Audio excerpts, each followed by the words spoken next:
मैं तुम्हारे हाथों की लकीरों में भी हूँ और तुम्हारी तकदीर में भी हूँ। तो आप समझे कितने भाग्यशाली हो तुम हो कि अपने बाबा से शिकायतें करते रहते हो। मैं लकीरों को नहीं मानता हूँ, बिल्कुल नहीं मानता हूँ, पर तुम मानते हो, इसलिए तुम्हें तुम्हारे शब्दों में बता रहा हूँ।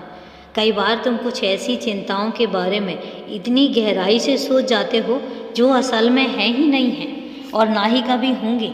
जब मैं बैठा हूँ और मैंने कहा है कि तुम निश्चिंत रहो, तुम जब जहाँ जाओगे मेरी मर्जी से जाओगे और तुम्हारे ऊपर मैं एक आँच भी नहीं आने दूँगा। ये वादा मैं तुमसे करता हूँ, क्योंकि मुझे पता है तुम्हारा इरादा कभी चालाकी का नहीं था, तुम्हारा इरादा कभी किसी को धोखे का नहीं था, और इसलिए तुम्हारी सुरक्षा की जिम्मेदारी मेरी है। जब मैंने कह दिया है कि मैं हूँ, तो बस फिर उस जगह तुम्हारे लिए समस्याओं की कोई जगह नहीं होती। तुम निश्चिंत रहो, मैं सुनिश्चित करूँगा कि किन लोगों को तुम्हारे आसपास या तुम्हारे साथ रहना चाहिए। इसके अलावा जिनको मैं इजाज़त ना दूँ वो तुम्हारे आसपास भटकने भी नहीं पाएंगे। याद रखना, तुम्हारे आसपास और तुम्हारे साथ साथ कौन रहेगा ये मैं सुनिश्चित करूँगा, क्योंकि मैं हर तरह की बातों को सुन सकता हूँ।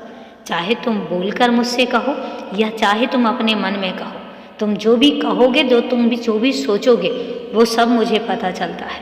वो हर बात मुझ तक पहुँचती है। मैं तुमसे अनजान नहीं हूँ, मैं तुमसे अनभिज्ञ नहीं हूँ। इस बात को समझो और इस बात को समझने की कोशिश करो और इस बात को जान लो। तुम जो करोगे, जैसे करोगे, उस हर बात को मैं जानता हूँ। जब तुम्हारे मन में कुछ अच्छा ख्याल आएगा वो भी मुझे पता चलेगा, जब तुम्हारे मन में कुछ बुरा ख्याल आएगा तो वो भी मुझे पता चलेगा, और तुम्हारे अच्छे ख्यालों को बढ़ावा कैसे देना है ये मैं देखूँगा, और तुम्हारे बुरे ख्यालों को कैसे तुमसे दूर करना है मैं ये भी सुनिश्चित करूँगा।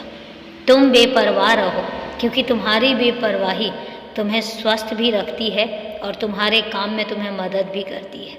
बाकी परवाह तो मुझे करनी है, कर लेने दो। तुम निश्चिंत रहो, खुश रहो, और अभी के लिए शुभ रात्रि मेरे बच्चे।